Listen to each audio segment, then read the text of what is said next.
So mga kaibigan, nandito po tayo sa looban, no?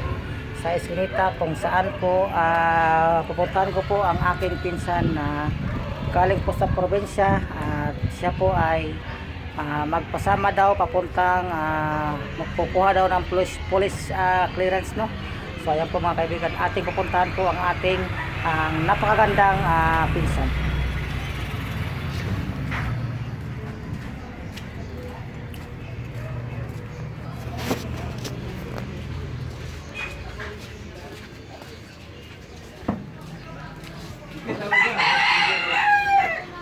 Tigil lang pala. Huwag ka lang mga ano. Bukol.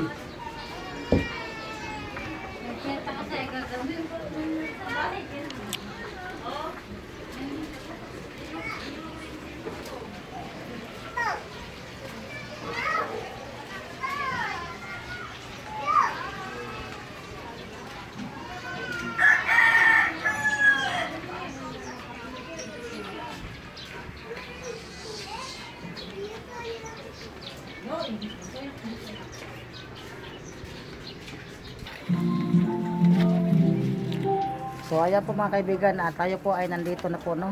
Sa sinasabi kong pinsan. Dito po siya po nakatira, no?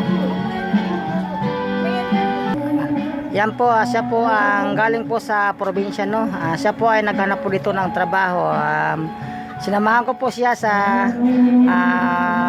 kumuha po ng police clearance, no? So ayan po mga kaibigan. Siya po ay ating pupuntahan at ating interviewin.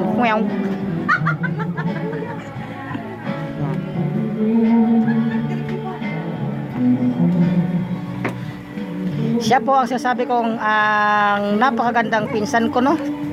Ayan po mga kaibigan. Medyo pasensya na po kayo kasi siya po ay mahiyain, no? Mahiyain, kumari. Ayan po mga kaibigan.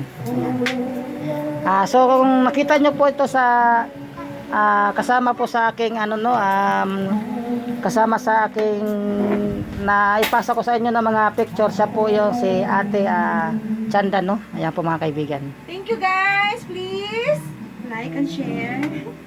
Ayan po mga kaibigan, hanggang dito lang po tayo mga kaibigan. So panoorin nyo po ang aking mga videos, no? Huwag po nyo kalimutan mag-like, share page sa Facebook page po. At huwag niyo po kalimutan din mag-follow sa aking videos. Bye-bye mga kaibigan. Bye!